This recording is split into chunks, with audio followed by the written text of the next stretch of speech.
Bonjour et bienvenue dans Sans Tabou.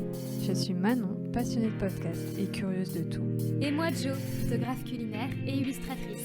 Et toutes deux, nous nous interrogeons constamment sur les tabous dans notre société. Alors on s'est dit, pourquoi pas en faire un podcast ensemble ? Ce podcast est finalement né d'une réflexion, mais surtout d'une belle rencontre entre deux parcours bien différents. Si vous aimez parler des sujets qui mettent la plupart d'entre nous mal à l'aise, car vous comprenez, ça ne se fait pas d'en parler, ici nous prendrons le temps et la liberté d'en parler avec vous grâce à des témoignages. Nous mettrons également en lumière certains questionnements en interrogeant des professionnels. Pour témoigner, vous pouvez nous envoyer un mail à sanstabou.podcast@gmail.com. Alors, prenez un cookie, un thé ou un bon verre de vin, car c'est tout de suite dans Sans Tabou. Dans cet épisode, on parle d'endométriose avec Amandine. L'endométriose est une maladie féminine très mal connue, bien qu'elle touche une femme sur 10 et qu'elle ait de nombreuses conséquences plus ou moins importantes. Amandine a accepté de revenir sur un parcours médical long de 25 ans pour poser un diagnostic sur ses douleurs. Il faudra attendre une mauvaise évolution de la maladie et des complications au niveau de l'intestin pour qu'un médecin pose enfin le diagnostic. Moi-même atteinte d'endométriose, on a échangé sur nos symptômes respectifs, qui ne sont d'ailleurs pas toujours les mêmes, ainsi que nos petits trucs et astuces pour essayer de pallier aux points négatifs de la maladie. Il y a un petit bug de son au début de l'épisode, mon micro n'enregistrait pas, petite erreur de débutante, mais restez quand même, le son devient rapidement meilleur de mon côté. Je vous laisse écouter notre conversation et restez jusqu'à la fin, j'ai encore quelques petites choses importantes à vous dire. Bonjour Amandine. Bonjour Manon. Comment ça va ? Ça va plutôt bien, écoute. Et toi ? Ça va bien, merci. Je te remercie d'avoir accepté de témoigner sur le podcast. Je te l'avoue, c'est mon premier enregistrement pour ce podcast. Alors, je suis pas sûre que ce soit le premier épisode qui va sortir, parce qu'on est deux à enregistrer. Mais voilà, donc c'est un peu une nouvelle fois, une première pour moi. Et je suis trop contente de t'avoir. Je vais juste planter le décor. On va parler avec toi d'endométriose. Donc, l'endométriose, qu'est-ce que c'est ? C'est une maladie féminine. Une femme sur 10 qui est atteinte.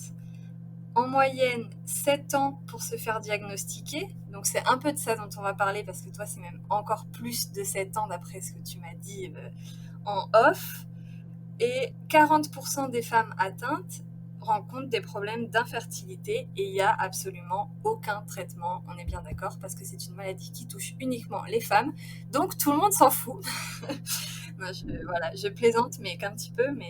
Donc voilà, ce sont des chiffres de l'INSERM, qui est un organisme français de recherche dédié à la santé humaine.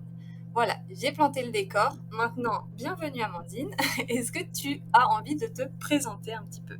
Du coup, je m'appelle Amandine, comme tu l'as dit déjà plusieurs fois, et j'ai 38 ans. Ça marche.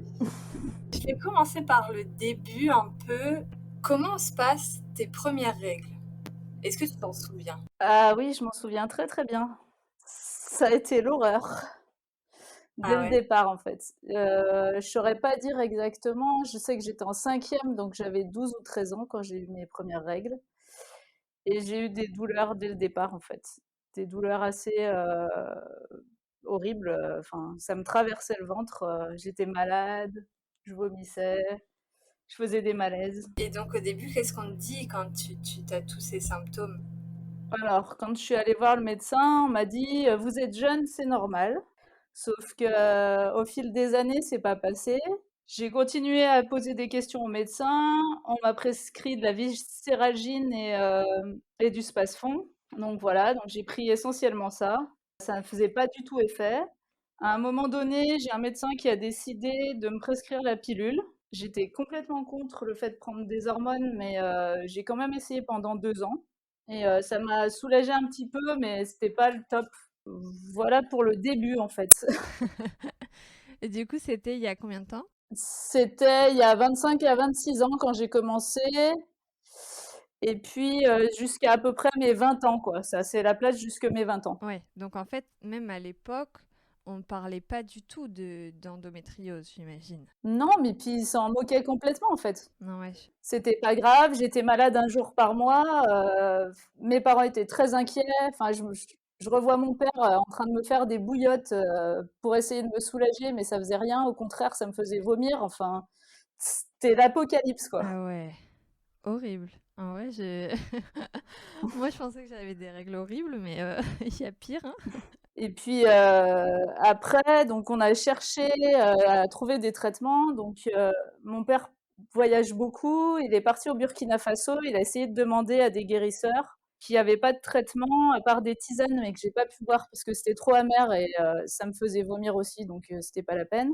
Et après, je suis passée sous des anti-inflammatoires qui m'ont été prescrits par des médecins burkinabés, en fait. D'accord. Ça m'a soulagée, mais ça me bousillait l'estomac, donc à un moment donné, j'ai dû arrêter.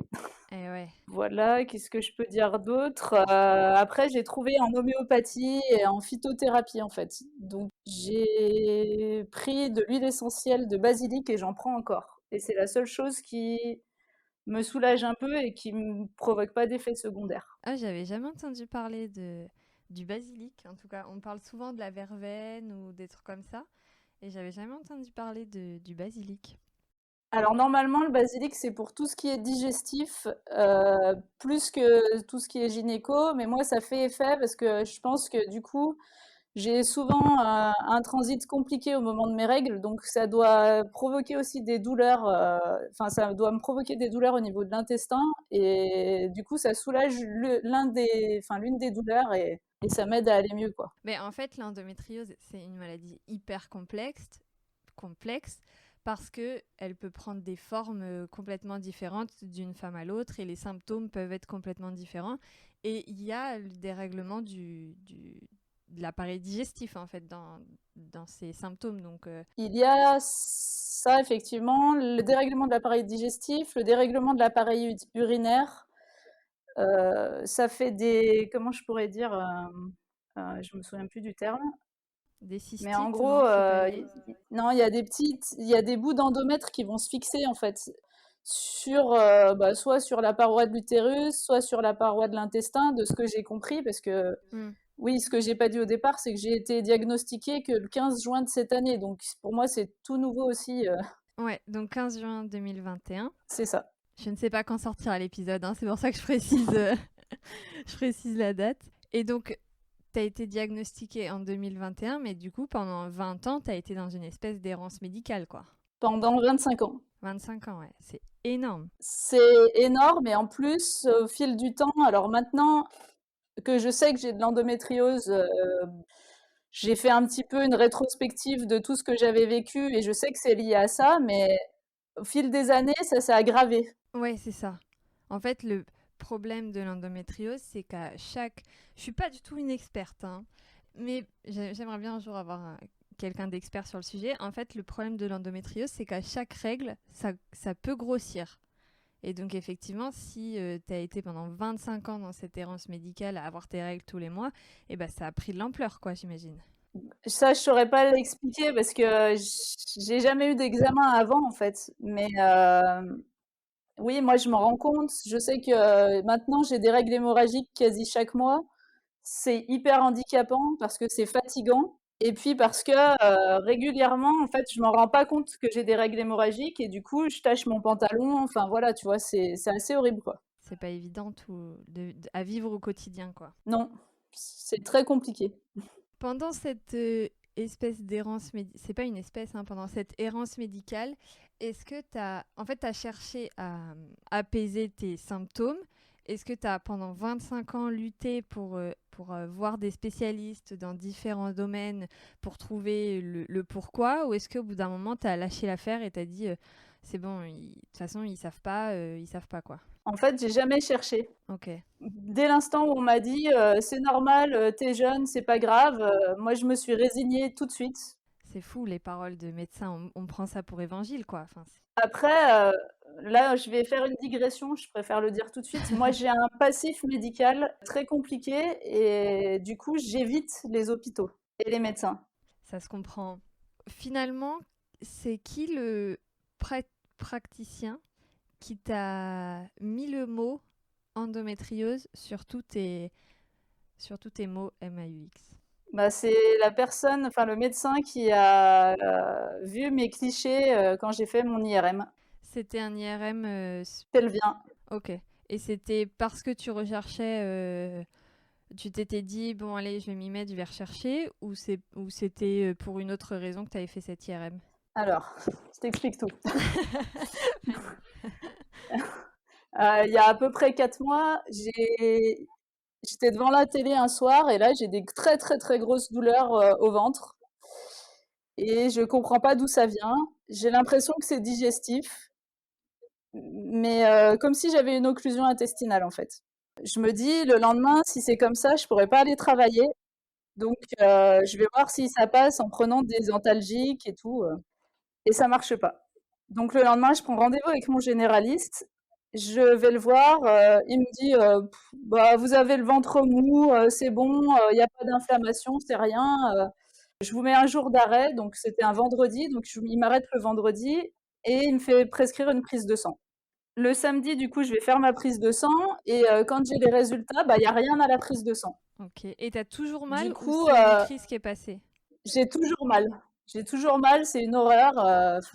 Du coup, la semaine suivante, je reprends rendez-vous avec mon généraliste. Il me dit, comme il n'y avait rien à la prise de sang, bah, pour moi, il n'y a rien, donc je vois pas pourquoi je vous prescrirai autre chose. Je dis, mais moi, j'ai toujours mal, donc j'aimerais bien savoir ce que j'ai en fait.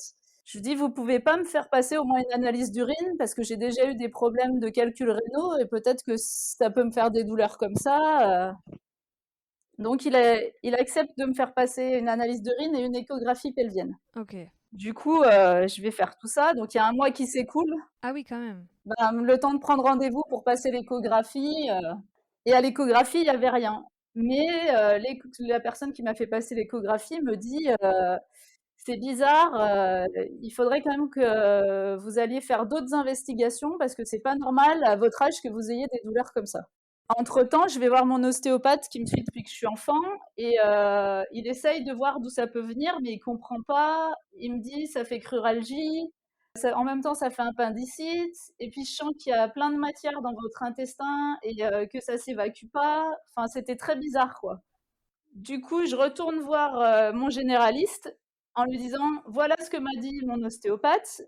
Moi, je suis sûre qu'il y a quelque chose. Il me connaît depuis très longtemps. Je vais jamais le voir pour rien. Voilà, il faut que vous me fassiez faire d'autres examens. Donc, il me fait passer un scanner. Au scanner, c'est là où j'ai de la chance. Je remercie le médecin du scanner, mais vraiment 500 000 fois. Sans lui, je saurais pas ce que j'ai en fait. Je vais passer mon scanner en sachant que pour moi c'est assez horrible parce que ça m'oblige à aller à l'hôpital. Je vais avoir une injection d'un produit que j'avais déjà eu il y a quelques années et je l'avais très très mal vécu. J'avais eu du mal à évacuer après, enfin éliminer le produit, donc c'était très compliqué. Et donc j'arrive avec énormément d'angoisse pour passer ce scanner. Et là, il me dit, il n'y a rien au scanner. Par contre, moi, je suis sûre que vous avez de l'endométriose. Il faut absolument que vous passiez une IRM pelvienne. Il n'y a que comme ça qu'on le saura. Et il écrit ça, du coup, dans le compte-rendu. Mais comment, du coup, si lui, il voit rien au scanner, c'est étonnant que... Comment il peut savoir que c'est ça? Parce qu'il m'a posé des questions sur mes douleurs. Ok. Il faut savoir que depuis le départ, en fait, j'avais comme une occlusion intestinale, c'est-à-dire que j'allais quasiment plus à la selle. Donc forcément, j'avais mal au ventre et il y avait forcément quelque chose qui bloquait, en fait. Donc du coup, moi, j'ai cherché à ne pas prendre d'antibiotiques parce que je suis pour au maximum les médecines douces. Donc je mangeais des pruneaux avec des graines de lin dans de l'eau tous les matins. Enfin voilà, je me suis fait des mixtures pour essayer d'aller bien le mieux possible, mais c'était compliqué, quoi. Voilà, et du coup, pendant ces 4 mois, ça a été fluctuant. C'est-à-dire qu'au début, j'ai eu très, très mal. Après, j'ai eu un peu moins mal. J'ai eu 2 autres phases de crise et le reste du temps, j'ai toujours une douleur, mais je me tords pas de douleur non plus, tu vois? Mais j'ai une douleur permanente et encore actuellement, j'ai une douleur permanente. Ah ouais, c'est un enfer. C'est compliqué, oui. Et tu vas faire c'est un IRM pelvien qui te prescrit, tu m'as dit? Alors là, ça a été encore la guerre avec mon généraliste avant, tu vois? Ah J'ai ouais? repris rendez-vous. Je lui dis, il faut me faire passer un IRM pelvien. Il me dit, non, de toute façon, si c'est de l'endométriose, en gros, on s'en fiche parce que il suffit de prendre un contraceptif et ça réglera le problème. Et là, je m'énerve en fait. Ouais, tu Là, m'étonnes. là, je m'énerve et je lui explique que c'est écrit dans le compte rendu et que de toute façon, moi, je veux aller passer cette IRM. Et là, il me dit: «Mais de toute façon, ça fait pas assez longtemps que vous avez des douleurs». Et je lui dis: «Comment ça fait pas assez longtemps? Ça fait 4 mois que vous avez des douleurs. Vous avez pas de douleurs quand vous avez vos règles?» Je dis: «Bah si, en fait, j'ai des douleurs tout le temps, sauf que vous m'avez jamais posé la question». Et du coup, bah là, il m'a prescrit mon IRM, quoi. Ouais. En fait, ils sont pas du tout formés sur cette maladie, quoi. C'est incroyable. Bah, ils sont très mauvais en psychologie, surtout déjà. Oui, aussi. Parce que quand même, je suis partie en sortant de ce rendez-vous où il me prescrit mon IRM, mais il y croit pas du tout, avec ce qu'on appelle du Colopeg. C'est ce qu'on donne généralement quand on fait des coloscopies pour vider l'intestin, avec 3 mois de prescription avec ce traitement-là, qui est un traitement irritant pour l'intestin, et en sachant qu'on savait pas ce que j'avais encore. Donc je prends ce Colopeg, mais ça ne fait rien, et ça augmente mes douleurs. C'est fou. Non, mais moi, j'ai du mal à comprendre que quand t'es médecin, tu prescrives des trucs sans être sûr de ce qu'il y a, en fait. Enfin, je sais pas. Moi, je ne comprends pas. Je ne comprends pas. Ils ont peut-être des bonnes raisons, hein, mais moi, je ne comprends pas. Bah en fait, ils ont un protocole médical. Et le protocole, il dit pas il faut savoir être sûr ce qu'il y a avant de prescrire des trucs pas bons pour le corps, quoi. J'ai l'impression, en tout cas. Enfin, moi, de mon vécu, je le vis comme ça. Ouais, c'est ça. Est-ce que tu t'étais posé la question avant, parce que ça doit faire quelques années, quelques petites années qu'on entend parler de l'endométriose, est-ce que c'était quelque chose dont tu avais entendu parler? Est-ce que tu t'étais posé la question par rapport à tes symptômes à toi? Alors, dans ma famille, j'ai une petite cousine qui est atteinte d'endométriose avec une forme très grave, en fait, très handicapante. Donc, je savais ce qu'était l'endométriose, mais à aucun moment, je me suis dit que je pouvais avoir ça, en fait. D'accord. Dans ma tête, je me suis dit, mais les médecins me l'auraient dit. Ah oui, oui, mais non. Eh ben non, voilà, exactement, mais non. Et puis, ce qui a été mon erreur, c'est que, enfin, mon erreur entre guillemets, c'est qu'à un moment donné, moi, j'ai arrêté de parler de mes règles douloureuses, que comme j'étais jamais écoutée, eh ben, je voyais pas l'intérêt, quoi. Est-ce que c'est quelque chose dont tu as quand même, avant d'arrêter d'en parler, est-ce que c'est quelque chose dont tu as essayé de parler avec des copines, avec ta famille, ou est-ce que c'est quelque chose qui était tabou et c'est chacun garde ça pour soi, ces règles, faut pas en parler, quoi. Alors, avec ma famille, j'ai toujours parlé de tout. Il n'y a jamais eu de souci, en fait. J'ai de la chance d'avoir des parents très ouverts de ce point de vue-là. Avec mes amis proches, j'en ai parlé. Par contre, mes amis du collège, lycée, j'en parlais pas en fait. J'avais un peu honte d'être malade. Et puis en plus, on me renvoyait le fait que finalement, j'étais un peu douillette, quoi, puisque c'était quantité négligeable mes douleurs. Non, mais c'est fou, c'est fou. Mais les gens qui disent qu'on est douillette, mais prenez la douleur ne serait-ce qu'une heure et vous ne vous relevez pas. Je- Non, mais les hommes, c'est encore pire, les hommes qui disent qu'on est douillette. Mais allez-y, prenez notre place. Vraiment, je, je vais m'énerver. Mais ah ouais, non, mais c'est incroyable. Surtout qu'il y a quelques années, en Angleterre, il y a eu un article qui a été publié et qui dit que les douleurs de règles sont l'équivalent d'une douleur d'infarctus quand même, hein. Ah ouais, j'avais pas vu cette information passer. Il faut que je la digère parce que c'est ah ouais, ça fait beaucoup, hein. Bah, oui, c'est énorme. Ouais.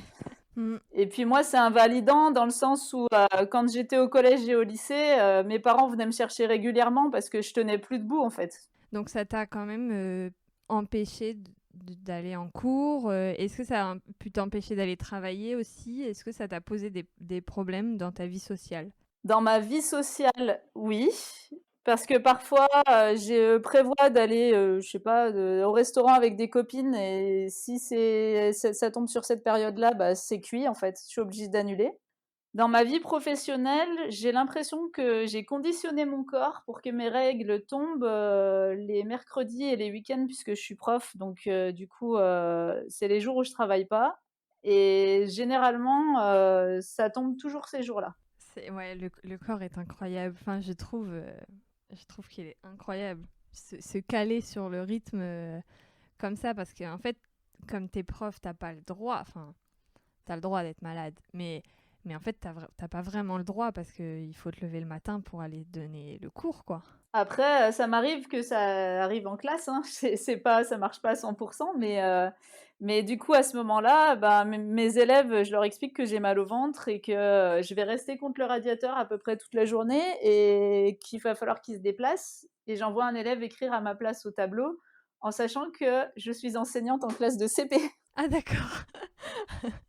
Ils savent pas trop bien écrire encore, hein. C'est ça, mais bon, ça fait partie du jeu. Si je veux rester sur place et pas rentrer chez moi. Ouais. Ils comprennent ou ils posent beaucoup de questions? À cet âge-là, j'imagine que ça pose des Ils sont questions, mais souvent très inquiets pour moi, en fait. c'est trop adorable. Depuis que je suis enseignante, donc ça doit faire à peu près 12 ou 13 ans, une seule fois j'ai dû partir du boulot à cause de ça. Ah ouais, c'est quand même un beau score. Enfin, je trouve que c'est courageux. Bah, en fait, je vomissais, donc c'était impossible de rester en classe. Tu m'étonnes. Voilà, et puis aussi, si je peux rajouter un truc ou deux, Oui, bah tu rajoutes tout ce que tu veux, hein. j'ai eu une grosse période où j'ai fait du sport, en fait. Du sport de manière très intensive. Donc, je pratique le monocycle à haut niveau en compétition aussi internationale. Et quand j'ai eu ces périodes où je faisais beaucoup de sport, plus de 10 heures par semaine, j'ai eu beaucoup moins de douleurs. Donc ça m'a bien aidé en fait à ce moment-là. Ah, je savais pas qu'il y avait un lien, enfin qu'il pouvait y avoir un lien et que le fait de faire du sport pouvait diminuer les douleurs. C'est plutôt bien. Enfin, c'est plutôt cool, je trouve. Après, peut-être pas tous les sports, ça doit dépendre. Je sais pas. Moi, je sais pas, c'est le hasard qui a fait que je suis tombée là-dessus, mais Est-ce que du coup, tu avais d'autres, tu nous as parlé des huiles essentielles de basilic. Comment tu te les appliques ou comment tu utilises? C'est quoi tes astuces un peu contre tes symptômes? alors du coup, quand je sais que je vais avoir mes règles, quelques jours avant, je commence à prendre des huiles essentielles de basilic. Je les prends 2 fois par jour, le matin et le soir. Sur un morceau de pain, je mets 2 gouttes. D'accord, ok. Je savais pas que ça se prenait comme ça. Je pensais que... Enfin, je savais pas comment ça se prenait en fait. C'est des choses que tu achètes en herboristerie ou quelque chose comme ça? À la pharmacie. Ok. Après, t'as d'autres petites astuces qui peuvent aider ou pas? Non, j'ai pas d'autres astuces, Faudra déjà tester ça. malheureusement. Du coup, je vais te parler de mon IRM aussi peut-être, parce que Oui, du coup, on s'est vas-y, arrêté un raconte. peu. C'est vrai, après on part dans tous les sens, mais vas-y, raconte l'IRM, c'est vrai. Donc, comme je t'ai dit, je suis très stressée par le fait d'aller à l'hôpital et puis par le fait que les médecins disposent de mon corps un peu à leur guise, parce que c'est ce que je vivais quand j'étais enfant en fait. Donc, je reçois le protocole de l'IRM pelvienne et là, je me décompose. C'est vrai que moi j'ai fait une échographie pelvienne, mais une IRM pelvienne, je sais pas comment ça se passe là. Alors du coup, tu as un courrier qui t'indique que déjà, avant d'aller à l'IRM, il va falloir que tu te fasses un lavement. Ça te met dans l'ambiance déjà. Ouais. Donc, je vois qu'il faut que je le fasse 6 heures avant, sauf que manque de bol, 6 heures avant, moi je suis en classe. Donc je peux pas faire 6 heures avant parce que je peux pas me vider en fait, je peux pas vider mon intestin en étant en classe quoi, c'est impossible. Les pauvres enfants. Non mais c'est un sketch des fois, les examens médicaux. Ouais. Ben, en fait, ils partent du principe que n'importe qui peut se rendre disponible n'importe quand, je pense. Enfin, j'ai l'impression en tout cas. C'est ça, sauf que moi si je prends un jour, je perds un jour de salaire. Donc non en fait. Ouais. Quand je suis vraiment malade, je veux bien m'arrêter, mais là, ça nécessite pas que je m'arrête, donc je décide d'aller au travail.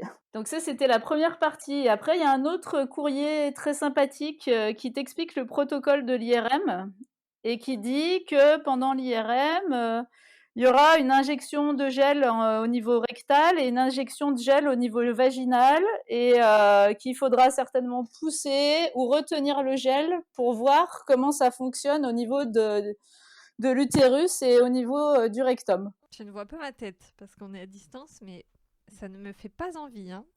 Mais tu vois pas la mienne non plus. Ouais, c'est ça. Et t'as pas vu la mienne quand j'ai lu le courrier la première fois. Ouais, c'est clair que, ok, c'est une information à digérer un peu. Et là, je me dis, j'y vais pas. Ah ouais. c'est pas possible, je peux pas vivre ça, ça va être l'enfer et ça va être plus traumatisant qu'autre chose pour moi. En sachant que dès l'instant où j'ai reçu le courrier, il me reste 1 mois à attendre avant de passer l'IRM. Ah oui, t'as bien le temps de cogiter, quoi. C'est ça. Donc pendant plusieurs jours, j'ai pas dormi. J'ai super mal vécu en fait cette annonce de protocole. J'ai parlé avec un copain sur un réseau social. En fait, je fais du dessin et du coup, je l'ai connu par ce biais-là. Et il me dit, il faut que tu te remettes en accord avec ton enfant intérieur pour être à l'aise après avec tout ce qui est médical. Il dit, il faut que tu t'écrives une lettre à toi-même en fait pour rassurer ton enfant intérieur. Je lui dis, ok, mais là je le sens pas trop en fait, pas maintenant. Mais je sais qu'il a raison sur le fond, et ses paroles m'aident quand même, quoi. Tu vois, je le fais pas ce qu'il m'a proposé parce que c'était pas le moment et que j'ai peur de m'effondrer, de me parler à moi-même de tout mon vécu d'enfant médical, au niveau médical. Donc je le fais pas, mais ça me fait cogiter au niveau de mon cerveau et ça m'aide. Et du coup, je décide d'y aller. Ok. Et entre-temps, quand même, je les ai appelés, le service, en leur demandant si réellement le protocole allait être appliqué à la lettre ou pas, et à quoi je devais m'attendre. Et la réponse qu'on me fait, c'est oh, on l'applique de moins en moins, ça dépend des personnes. Mais rassurez-vous, ça va bien se passer. Oui, je suis tout à fait rassurée là.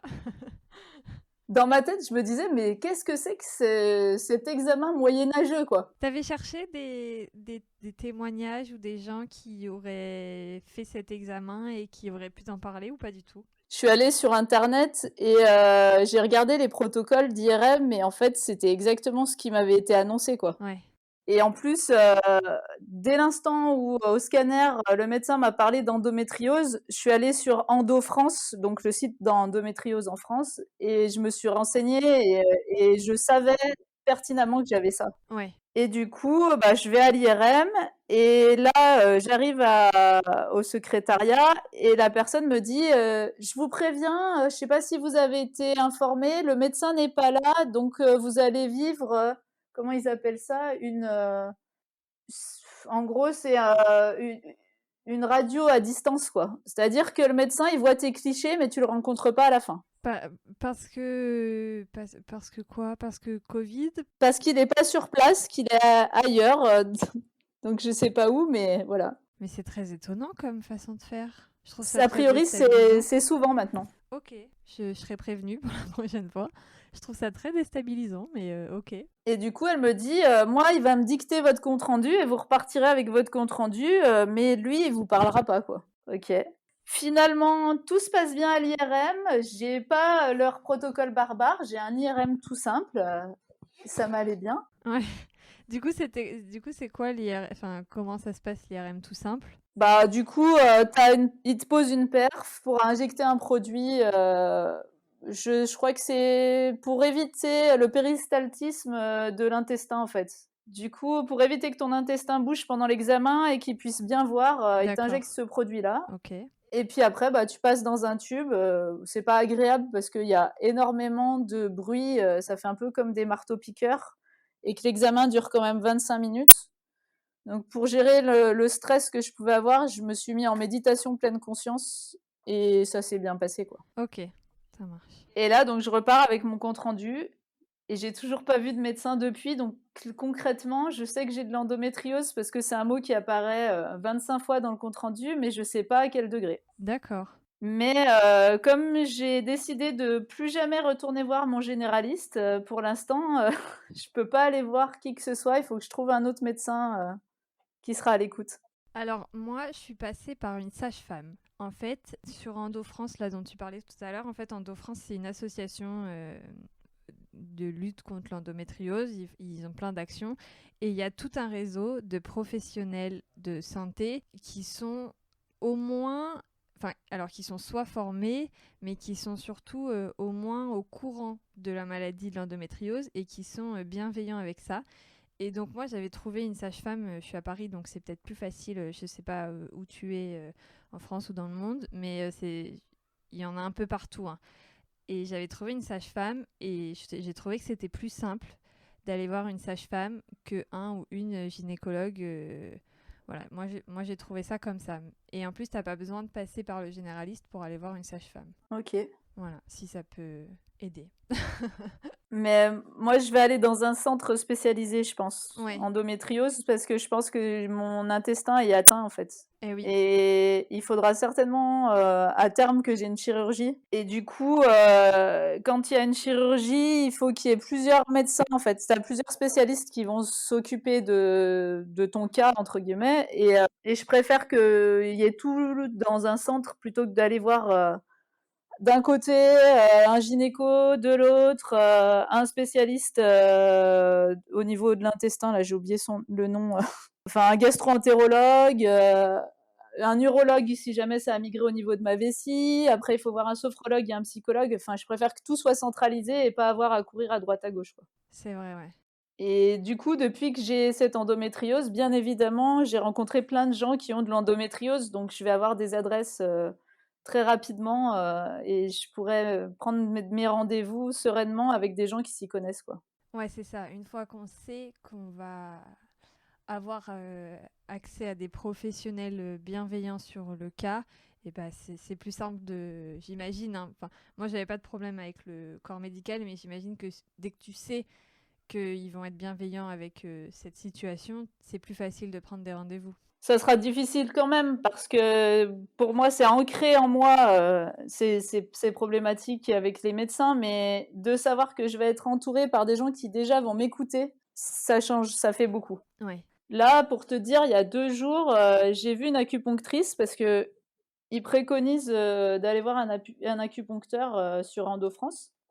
Et cette personne, on me l'avait recommandée parce qu'elle voit souvent des femmes qui ont des problématiques d'endométriose. Donc elle m'a fait de l'acupuncture, elle va me soigner en médecine chinoise mes douleurs et a priori elle a des très bons résultats. Pour l'instant j'attends mon traitement donc je peux pas dire encore si ça va être efficace ou pas, mais j'ai espoir en tout cas que ça marche. C'est super. Enfin, ça sera super si ça marche, mais ouais, je savais pas pour l'acupuncture. Moi, on m'avait conseillé plutôt tout ce qui est nutritionniste. Alors, pas pour faire un régime, machin et tout, mais juste pour... Il y a des nutritionnistes spécialisés dans l'endométriose, et donc il y a des régimes adaptés qui permettent d'éviter les inflammations, en fait. Donc voilà, mais bon, finalement, quand tu te renseignes, il faut enlever le gluten, le sucre. C'est compliqué d'enlever le sucre. Surtout quand on aime faire de la pâtisserie, je crois que c'est mort en fait. Ouais, c'est ça. C'est ça. Ouais. Sachant que je pourrais me nourrir que de sucré à longueur de journée, donc bon voilà, compliqué. Et là, du coup, j'ai rencontré cette acupunctrice qui est juste géniale et qui m'a posé des questions que jamais personne ne m'a posées jusque-là. Et je me suis rendu compte que j'avais pas des règles normales, mais je le savais pas en fait. C'est quoi les questions qu'elle t'a posées? Bah en fait, elle m'a simplement demandé si quand j'avais mes règles, j'avais des caillots de sang. Ouais. Et j'ai des caillots de sang depuis toujours. Et elle m'a dit c'est ce qui fait que j'ai des douleurs bien plus importantes qu'une personne qui aura pas de caillots. Et c'est aussi ce qui joue quand je fais beaucoup de sport, ça diminue le nombre de caillots en fait, puisque ça aide à la circulation du sang. D'accord. Donc j'ai découvert des choses il y a 2 jours encore. Mais ouais, c'est ça. Ouais. Tu vas en découvrir encore plein d'autres, je pense. Je veux pas trop en découvrir non plus, mais Si c'est des choses qui t'apportent des solutions. bah là en l'occurrence ça m'aide à comprendre. Mais Ouais. je suis vraiment stupéfaite que personne ne m'ait jamais posé cette question, tu vois. Mais oui, c'est ça qui est... Est-ce que dans ta jeunesse, t'allais voir... Enfin, dans ta jeunesse... Dans tes premières règles, je veux dire, est-ce que t'étais allé voir un ou une gynécologue ou tout passait par ton généraliste? Tout passait par mon généraliste. Il était formé en gynécologie ou pas du tout? Oui, oui, oui. Ah oui, donc quand même, il aurait dû poser ces questions, j'imagine. Mais en fait, même quand je suis allée voir une gynéco, ça a été pareil, elle m'a jamais posé de questions. Ok. Non, parce que, enfin ouais, moi, ils me posaient quand même pas mal de questions. Alors, ils ont jamais trouvé le problème jusqu'à cette fameuse sage-femme, mais par contre, c'est vrai que c'est des gens qui me posaient des questions. Donc, c'est fou quand même que d'un professionnel à l'autre, ça soit si différent, quoi. Bah oui, puis surtout qu'ils sont pas dans notre corps. Tu vois, moi, ce qui me dessert beaucoup, c'est que même quand j'ai des grosses douleurs, entre guillemets, j'essaye de rester digne. Donc, je montre jamais que j'ai mal. Et si tu veux, quand je dis que j'ai mal, c'est que je suis à un niveau de douleur qui est plus tolérable pour moi. Mais je le dis seulement. Et si je pleurais, je pense que les gens me prendraient plus au sérieux. Mais j'ai pas été éduquée comme ça. Après, on a tous une résistance à la douleur différente, mais c'est vrai que c'est dommage de ne pas prendre au sérieux parce que justement, tu as une résistance peut-être plus importante que d'autres en fait. Ça veut pas dire qu'elles sont pas là, les douleurs. C'est ce que ont l'air de dire les médecins, que j'ai une résistance plus que d'autres. Mais justement, d'autant plus, quoi. Faut vraiment, quand je dis que j'ai mal, c'est que j'ai mal. Sinon, je dis rien, quoi. Ouais. Et ça n'a pas été simple. Enfin, je sais pas comment c'est pour les autres, mais moi, ça n'a pas été simple. Et ça l'est toujours pas, mais ça fait pas longtemps. Mais d'accepter que j'avais une endométriose. Ouais, c'est ce que j'allais te demander. Comment ça se passe psychologiquement, si tu veux bien parler un peu de psychologie, quand on te l'annonce, enfin avant quand tu comprends que c'est ça, quand on te l'annonce, et comment ça se passe psychologiquement, c'est quoi le chemin qui se passe? Quand je comprends que c'est ça, donc je vais lire plein de choses sur internet, sur EndoFrance entre autres, mais aussi sur des sites d'associations d'endométriose, parce que je veux pas lire tout et n'importe quoi. Je sais que sur internet on peut tout trouver, et je veux surtout avoir entre guillemets des témoignages, mais des choses qui sont sûres, quoi, parce que je veux pas m'imaginer le pire et puis finalement, me dire après, oula, c'était pas tout à fait comme ça, c'était plus léger, etc. Je suis du genre à m'inquiéter très vite. Donc, je veux être sur des informations sûres. Du coup, ce que je lis, c'est que ce qui aide, c'est de faire du yoga, d'aller voir un acupuncteur. Et j'avais vu aussi, effectivement, ce que tu dis au niveau alimentaire, les choses auxquelles il fallait faire attention. Notamment éviter de consommer des produits laitiers, mais de toute façon, j'en consomme pas. Le gluten, j'ai mes parents qui sont intolérants au gluten, donc dans l'absolu, j'en consomme peu. La viande rouge, j'en consomme pas. Enfin voilà, du coup, j'étais déjà pas mal Ouais, en termes alimentaires. tout l'inverse de moi. Par contre, le sucre, je suis comme toi, hein. Ouais.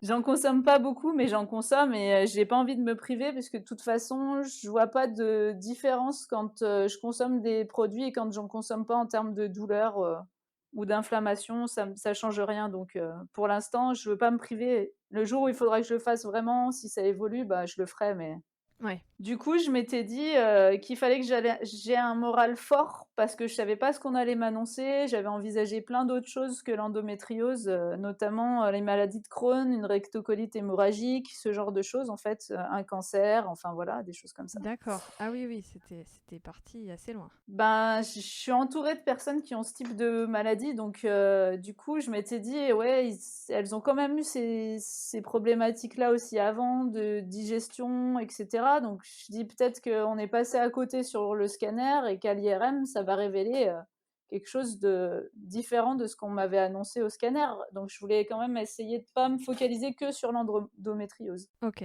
Donc je me suis conditionnée à être positive en fait à ce moment-là en me disant de toute façon tu vas pas te résumer à ta maladie et c'est pas ta maladie qui va diriger ta vie, c'est pas possible que ça se passe comme ça. Il y aura des moments difficiles, mais il y aura pas que des moments difficiles. Donc tout de suite, ma mère fait du yoga et je lui ai dit écoute, vois avec ton prof s'il peut me prendre là sur la fin de l'année en cours de yoga. Je vais attaquer parce que si on m'annonce que c'est de l'endométriose, de toute façon, j'ai l'intention de faire les choses le plus naturellement possible et pas prendre trop de médicaments qui risquent de me bousiller d'autres organes ou voilà, ou Ouais. de pas m'aider suffisamment en termes de douleur. Donc j'ai commencé par faire ça et je fais du coup 2 séances de yoga par semaine depuis.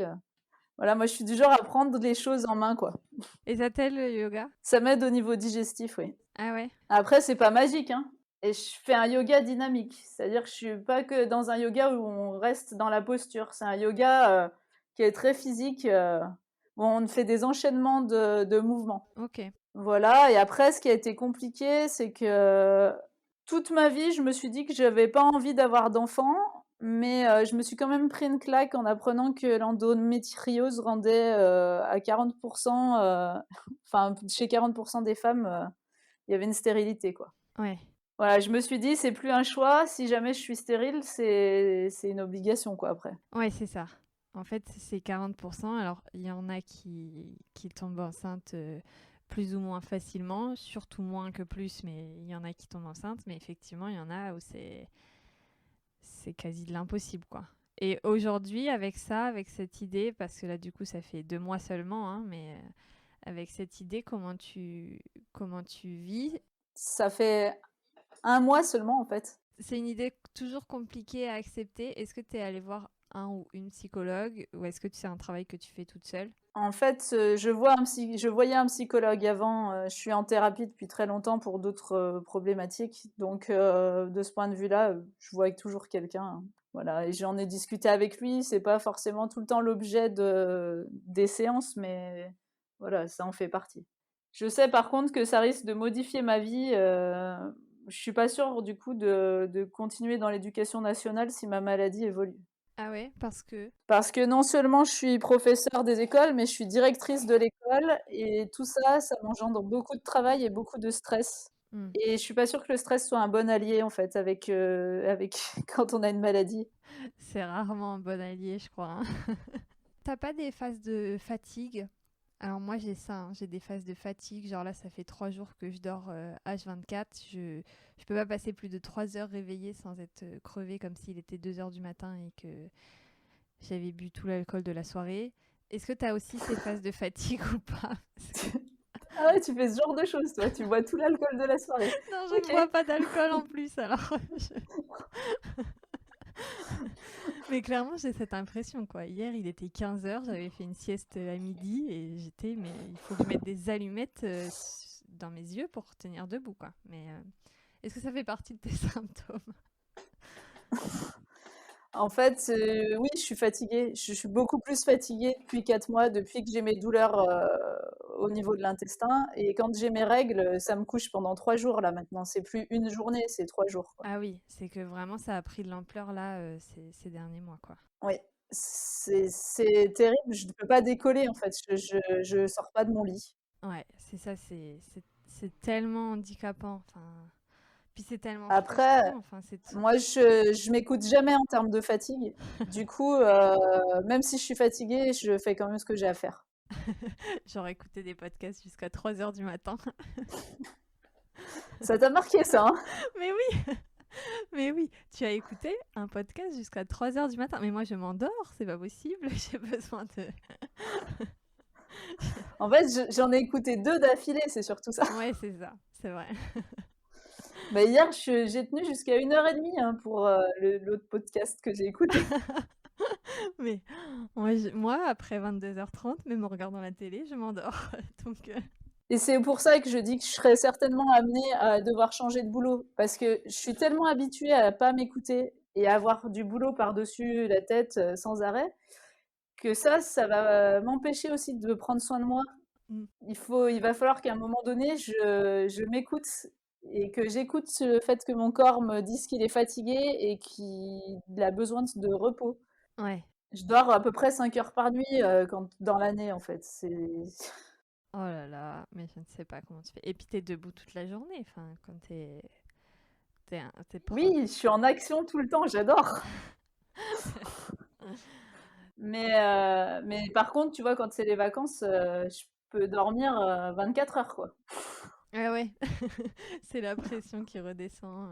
C'est ça. Je me laisse aller. Là, je l'ai pas encore fait. Ça fait quelques jours que je suis en vacances et mon corps me crie au secours, là. Je pense que ce week-end, il va falloir que je me laisse dormir. Donc ça va, tu t'écoutes un petit peu quand même. T'attends pas de t'évanouir pour aller te reposer. Non, j'attends pas de m'évanouir, mais souvent, c'est ma tension qui me rappelle parce que j'ai des chutes de tension liées à la fatigue. Mais enfin, moi du coup c'est aussi, enfin je sais pas si c'est lié à l'endométriose, mais c'est pareil, c'est pendant la période de règles, c'est chute de tension, c'est je dors H24, c'est une journée, 2 jours même presque, je peux pas me lever, enfin c'est ouais c'est chiant. Est-ce que ça te fait des coups de déprime un peu aussi quand t'as tes règles?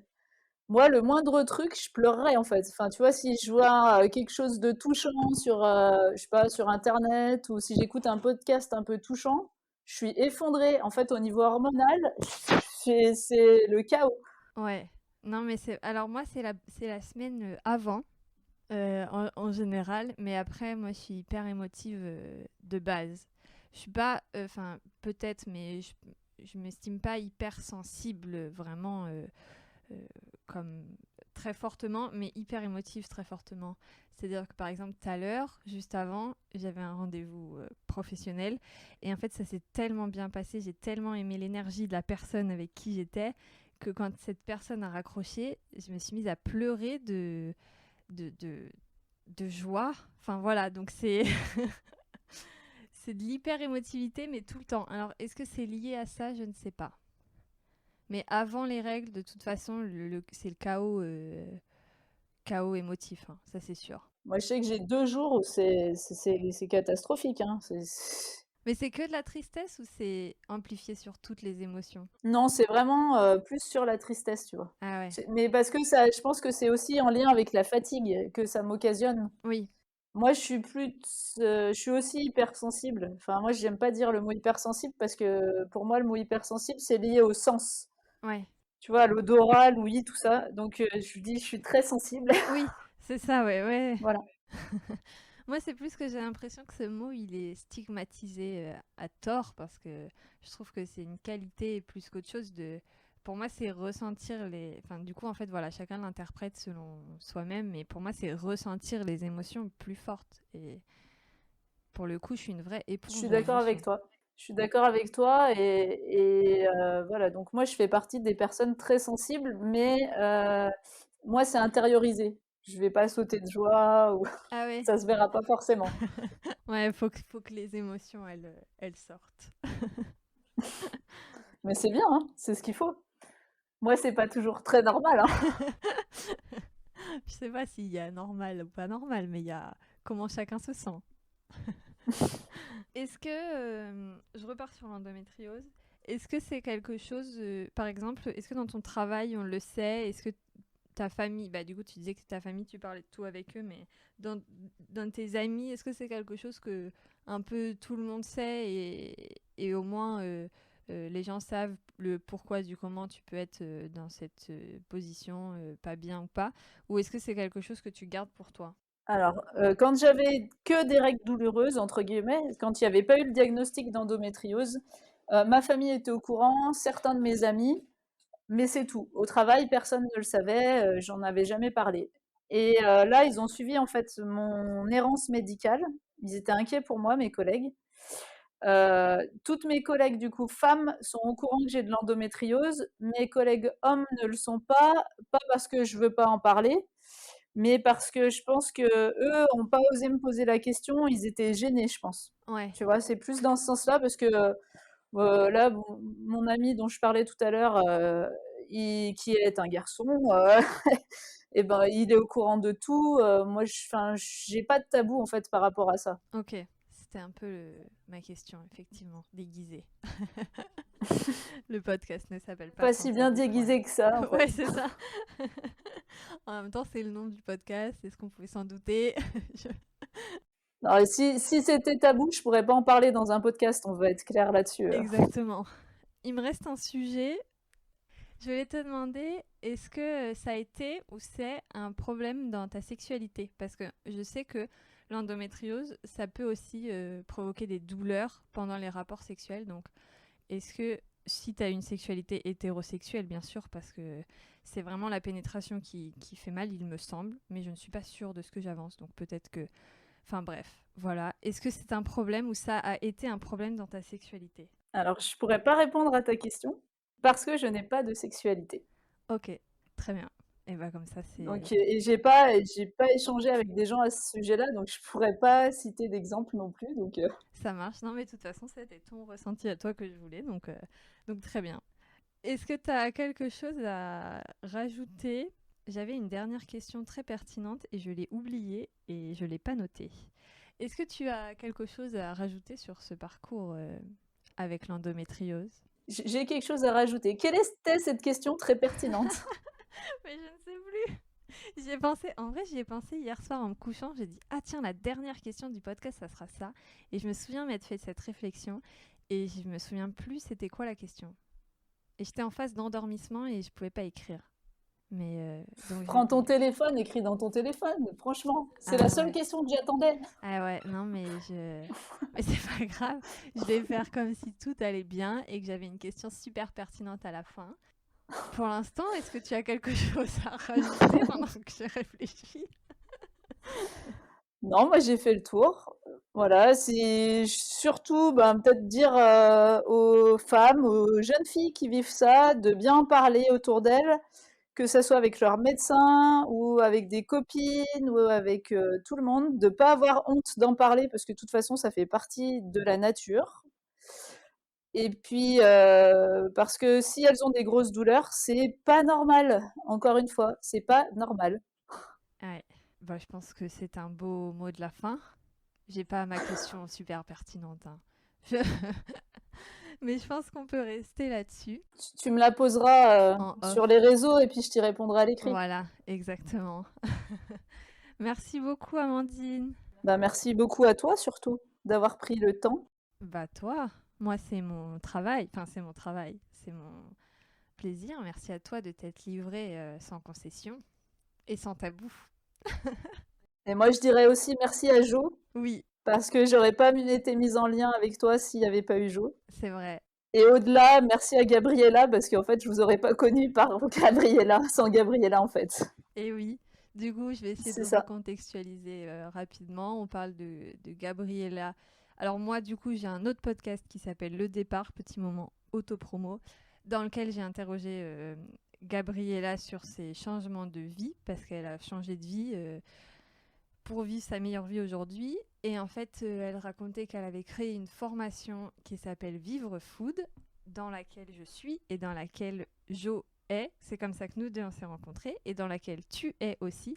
Et c'est comme ça que tu as rencontré Jo, à qui tu as parlé de ton endométriose et qui m'a dit ça serait bien de l'avoir sur le podcast. Voilà, toute l'histoire.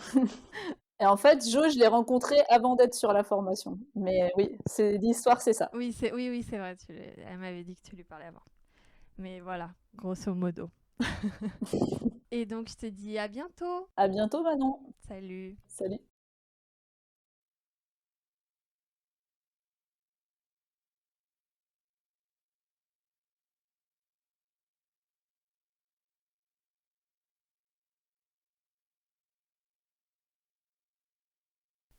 Bon, je n'ai pas retrouvé ma question de la fin super pertinente, donc je n'ai pas pu la poser à Amandine en off, mais c'est pas grave, elle devait pas être si pertinente finalement. Merci d'avoir écouté l'épisode entièrement. Si vous soupçonnez être atteinte d'endométriose et que vous voulez le vérifier, je vous invite fortement à contacter des professionnels de santé qui connaissent la maladie et la prennent au sérieux. Pour avoir les liens d'EndoFrance dont on a parlé dans l'épisode, ça se trouve dans les notes de l'épisode, sur le site du podcast www.100tabou-tabou-au-podcast.com. Si vous voulez nous partager vos trucs et astuces sur la maladie, n'hésitez pas à nous écrire sur sanstabou.podcast@gmail.com ou sur Instagram @sans-tabou-. On repartagera vos conseils pour qu'ils profitent à d'autres femmes. Si vous aimez le podcast, le concept et que vous voulez libérer la parole sur tous ces sujets, n'hésitez pas à nous mettre une note 5 étoiles et un gentil commentaire sur votre plateforme d'écoute préférée. Et puis si ça vous envie de faire ça, vous pouvez toujours partager le podcast autour de vous et sur vos réseaux. Vous pouvez même faire passer des messages l'air de rien avec ça. Rendez-vous dans 2 semaines pour un prochain épisode et en attendant, prenez soin de vous.